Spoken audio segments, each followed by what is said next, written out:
Hey, welcome into Thy Kingdom Come. We're a podcast where we talk everything Chiefs and NFL. So I'm Justin here. Across from me is Deontay. Say what's up, man. Hey, yo, what's up? This Deontay over here. And we got Josiah, who's not just our computer guy, over there with the stats. What's up, Josiah? What's up? Hey, so we've got, it's the day of today, at the time of recording, is the day of, like, the free agency. It's starting. Yep. The new season officially starts today. Yeah. At some point. I'm super stoked. There's been so many different, like, transactions that have already happened. So I'm stoked to talk about some of them. Deontay, what is the first one we want to do? Yeah, so the first one we want to do, it is so funny because just like everybody's been saying after all these transactions, they're saying, man, it's like a Twitter feed coming across. Right. You know, or it's like playing Madden over here with all the transactions and all the moves you're making as a GM. I'm going through my season. Yeah. But I think the first thing we got to talk about as the big news of the year for sure is our boy Chris Jones, Stone Cold, being re-signed. If you smell, that's a different one. Yeah, that's a different one. So we're gonna stick to Chris Jones in the red and the white here. But yeah, Chris Jones here. He signed a massive deal that is 5 years, $158.75 million with $101 million guaranteed. That puts him just over the threshold of the next highest. Who was the next highest? Aaron Donald. Yep. Right. Mm-hmm. So. Aaron Donald. Now he for the year he will be under. I think it's Bosa. Nick Bosa, who will be one of the years making $34 million. So he's just under that, but he's still just the big daddy of them all. Man. And so with this contract, we know today that all of the main details will come out, but just a few things. Listen, I know there's been a lot of talk about, like, Brett Veach. Hey, is he going to do anything? Is he going to get some things done?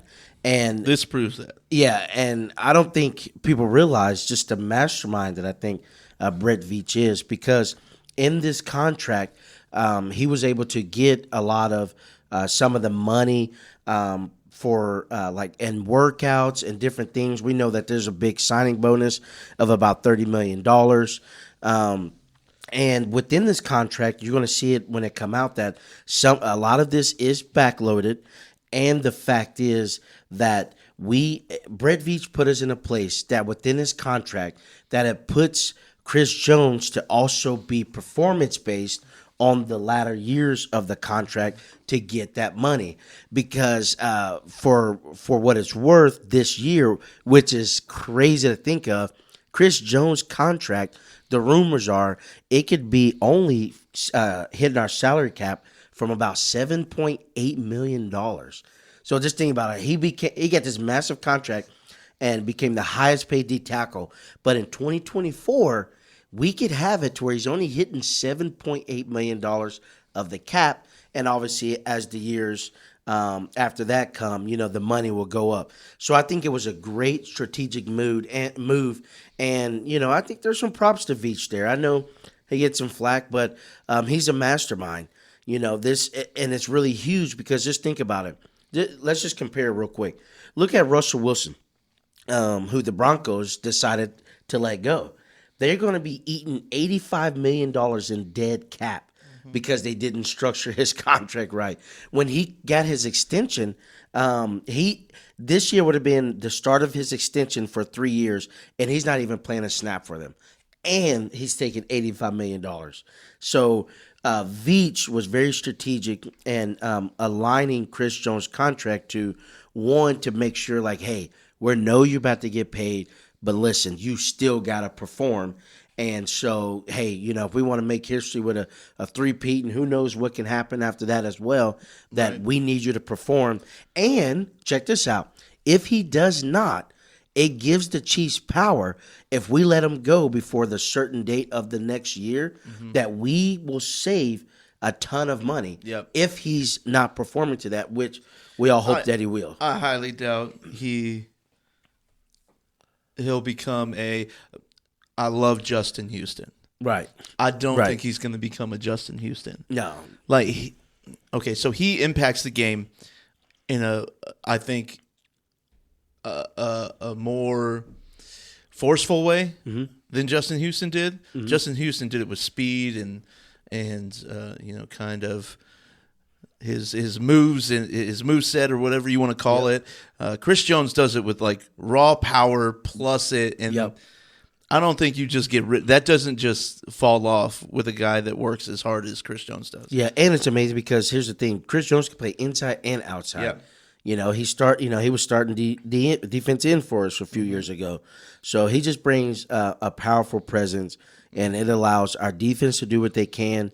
It allows Karlaftis to shine, our DBs to shine, and it allows Spags we trust to just have a game plan that just makes us ruthless. So I think this is a huge signing, and it's funny because we're the Chiefs, who's probably not known for spending money, right? But outside of Mahomes, and we know Kelsey got some money there, and Tooney got some money, but this was huge as Chris Jones want to be the quarterback of the defense, and I think it will pan out well. But I think it'll boost the whole team. So I just think that's a huge highlight there. Outside of that, we got some other some other signings. We re-signed Deion Bush to a 1-year deal. We brought in Irv Smith Jr. and to a 1-year deal. And I know there's actually some little just people a little bit on. There's people like, this just kind of helps the depth in our tight end. And then some people are like, man, like, who did we just sign? He is young. I think he's 25, I believe, 25 or 26. So he is a young guy. He's a little shorter for tight end, 6'2". So kind of got a wide receiver frame. And his kind of stats last year, his ranking wasn't too well. Josiah, you got what that is? Yeah, according to PFF, he had a 44.2 grade. So it wasn't nothing huge, but here's the kicker. Blake Bell, who's I think turning 33, 34, who's entering free agency, his was not much higher than that. So you're looking about some sort of same production, or we hope more with the younger presence. And we know that Jody Fortson with his injuries and such that he's likely out as well. So I'm on the fence about it. I think it's great. He's young, and he gets to learn from one of the greatest tight ends in history. Yeah, so he is 25. He'll be 26 this season. There's a lot of upside to him. Yep. Yeah. Kind of like Jody Fortson, has the potential to make those Travis Kelce kind of routes work for him. Right. And why not set ourselves up for the future? Yep. Why not set ourselves up for when Kelce retires here in a couple of years? Because being a tight end in the NFL for 12 years is rough. Oh, yeah. And he's been great. Yeah, he's got another couple of years left on his contract. So, never know when he wants to go, settle down with the girlfriend. Yeah. Never know. Yeah, that story in its own. But and then also the big news is the Kansas City Chiefs restructured Patrick Mahomes' contract, which is looking to free up about $21.6 million. So for 2024, just to put a perspective, in 2024, his cap hit will be around $37 million. Now, I think that Mahomes, he obviously is for a team and the success of the team. We just hope that management will just continue to take care of him. As we know, if it was to sit as stand, the 2025 Mahomes would be $66.2 million. And in 2026, he will make $68.6 million. So the bill is going to come due. It's just a matter of what time. Now, as you know, there's still some opportunity to restructure because they're giving them some signing bonus, and they're kind of spanning some of that money out over the course of a few years. So But this was a huge move for this year because it frees up around 26, which a few of the signings I think will actually drop us around $15 million of salary cap that we have. And so that's great for some moves that we want to do, which we're going to be talking about here in a moment. And that's not even considering that L'Jarius Sneed. If we do move that $19 million on his franchise tag, that's added to just some things we get to do. And if we don't, guess what? We keep L'Jarius Sneed, one of the best DBs in the league, and we still have 15 million, and that's just with no other moves pending as far as us releasing some players or anything like that. That we still get to make some moves in free agency, which that is another little chunk that we want to just discuss is we understand that our receiving room needs some help. It just needs some help. Yeah. And we're kind of wondering when will the Chiefs make a splash in that? I am thinking there are – so I think we're all on the same page. Well, you're probably about to bring this up, but when it comes to available receivers, I would love to have somebody like Calvin Ridley. Oh, yeah. Well, and you think – so Jacksonville just signed Gabe Davis. Yep. Right? Mm-hmm. And then they also just signed Baltimore Duvernay. Oh, yep. Mm-hmm. They signed him as well to a 2-year contract. So, I mean, they have Christian Kirk. Right? So you got 3 guys that you're paying. I don't see a world where they're bringing Calvin Ridley back for what he wants. You're right. You just paid 3 guys. Yep. Christian Kirk last year, right? Mm-hmm. And then pretty big contract. Yeah. And then you've got $13 million a year to Gabe Davis, and I think it was either 8.5. I've got it right here. I'll pull it up.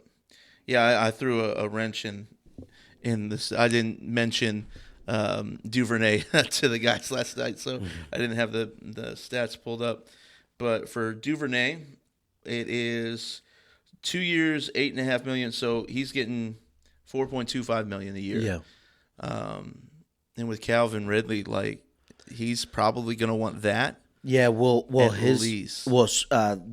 the Sport Track has his contract roughly around 4-year, $70 million, averaging about $17.6 million a year. Right. So that's quite a bit of money there. Now, there is reports that the Patriots are really wanting to grab him, but Calvin Ridley's like, man, I would rather come back to the Jags where it's warm, less money, and probably less money than to come to an organization who needs some help. They don't even have a quarterback, so they dealt their quarterback. Yes, to the Jags where he's at right where now. he's at right now. So and they can get a guy in the draft where they're at in the top 5 draft slots, but I mean it's a big risk for a player who just wants to bring some accomplishments to his career, which makes sense why you should just come to the Chiefs, right? Absolutely, it makes sense. Super Bowls, right? And so this contract on the Sport Track, what we have for available salary would eat up quite a bit, but there's something that can be worked in there. And again, this is just where Sport Track has it at. But anything can happen there to money come down.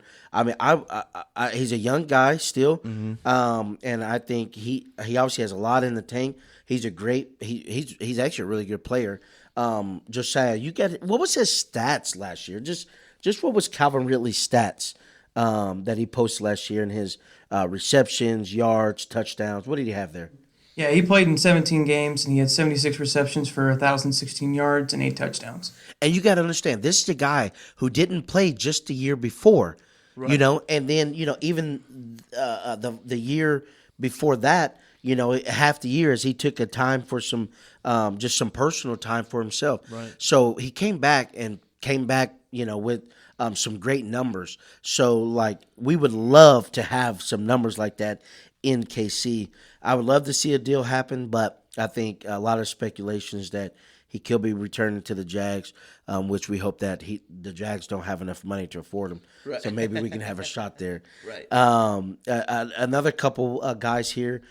Curtis Samuel is another one that he's really a utility type player. He got speed.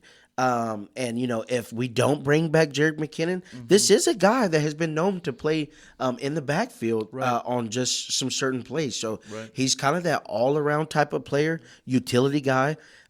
Sport Track has his contract at 3 years, $34.6 million with $11.5 million a year.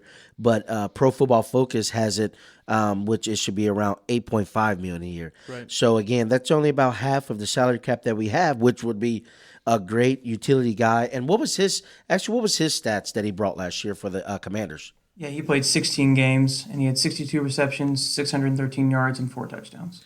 Averaging like That's 9.9 a carry. 9.9 a reception. Reception. So, And he has some carries, I believe, yeah, in the backfield as well. I mean, he's another quick guy. Like he's another guy that knows how to make plays. Right. I mean, he was making plays when they didn't really have somebody throwing people the ball to him. Yeah. He made plays in Carolina. Right. So he's always been that utility guy. And, we understand we're looking for it's kind of funny to say is, quote unquote, we're looking for an MVS replacement, but that's not really hard right now with just his production of last year on the cheaper salary. But we're looking for that guy that can make plays downfield. Right. We know Rice is upcoming. We still have the big Yeti, Travis Kelce, and we can make a splash in the draft for a young guy to just kind of seal a little bit of future there as well. Another player to talk about is Marquise Brown. I think his name has been talked about quite a bit, and there's actually been some conversations between the Chiefs organization and Marquise Brown.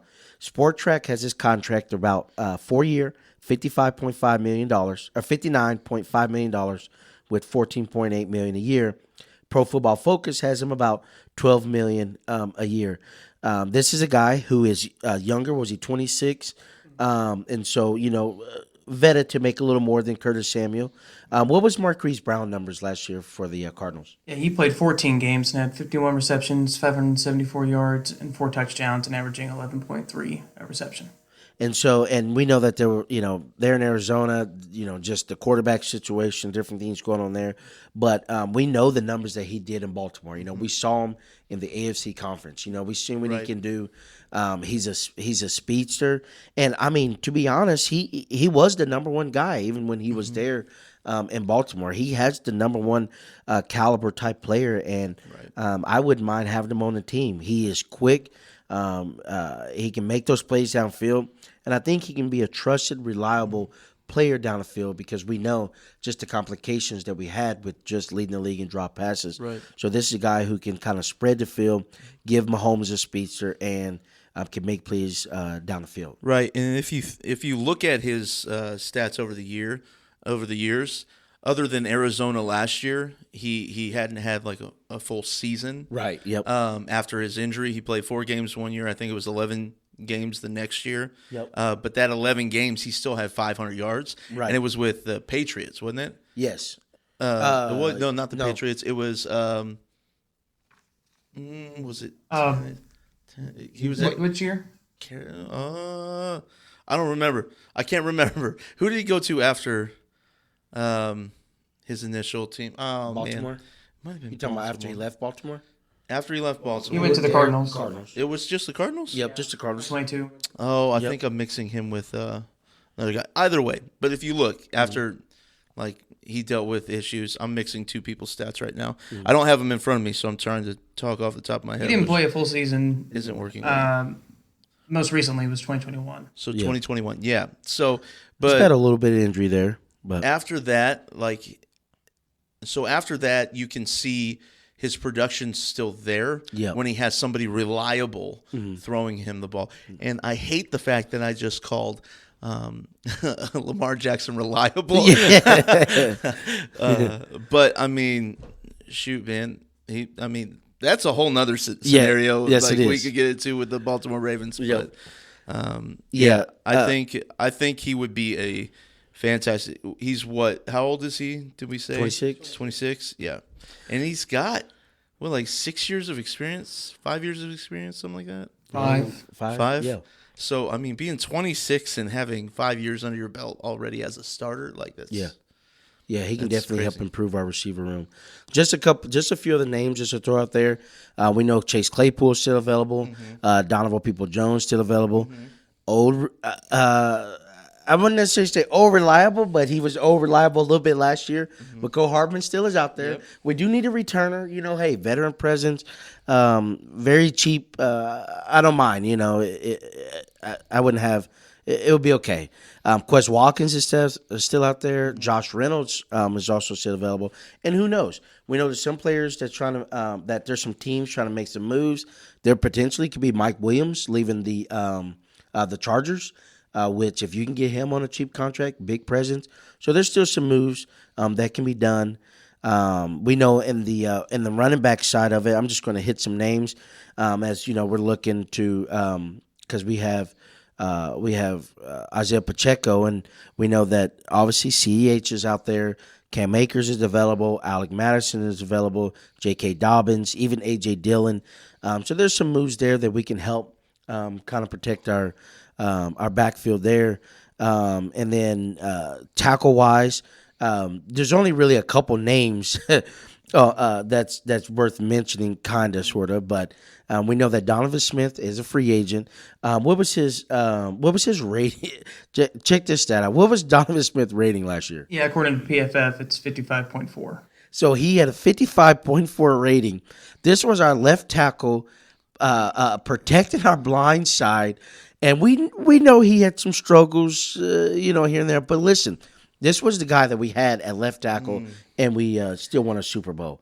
So I'm not a huge fan of PFF because of like some of their commentators trashing on the Chiefs. But right. like the year Patrick Mahomes won we won the Super Bowl, they were saying all sorts of stuff about how we're a terrible team, stuff like that. Patrick Mahomes, when he got injured, he's wimpy, whatever it was. But I mean, the rating is the rating, Right. Like they are not discriminatory with the rating. Yep. Everybody equally, and I'm just like, it's kind of bad. Right.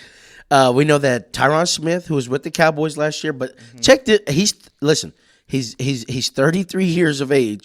Check out his rating. What was his rating? He had an 83.8. So 83.8. So even older, listen, I would take the guy. If you can get him again, cheaper, just kind of cheaper move.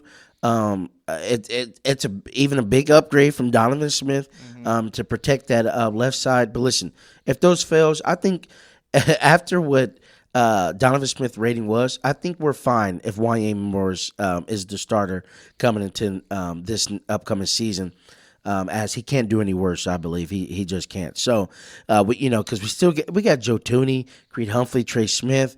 And listen, don't stone me to death. We do have Jawan Taylor still. Listen, outside of the penalties, the guy blocked well. His pass and run blocking. He became a scapegoat for the NFL. Yeah. And we know his penalties. He led the league at 20 penalties, and so that is outrageous. But listen, he did block well. So we have a pretty stout line, and with all of that said and done, we still won a Super Bowl. So just a couple other mentions here. We know cornerback area. Kendall Fuller is available.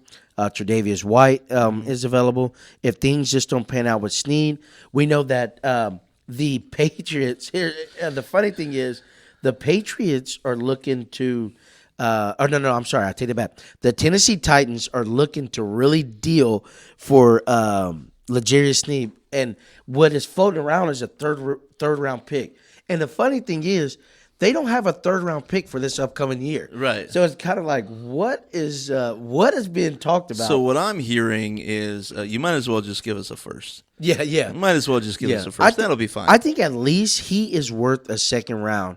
But we know just how teams value things. They're valuing things less than what the Chiefs see. I can't believe him being the highest rated cornerback, how he was not he's not worth a first rounder. Sure. I think defensive players like tend to get kind of like screwed in that manner. Yep. Because he affected the game just as much as anybody on offense. So, I think that he should be worth at least a first round, in my opinion. Oh, I do too, man.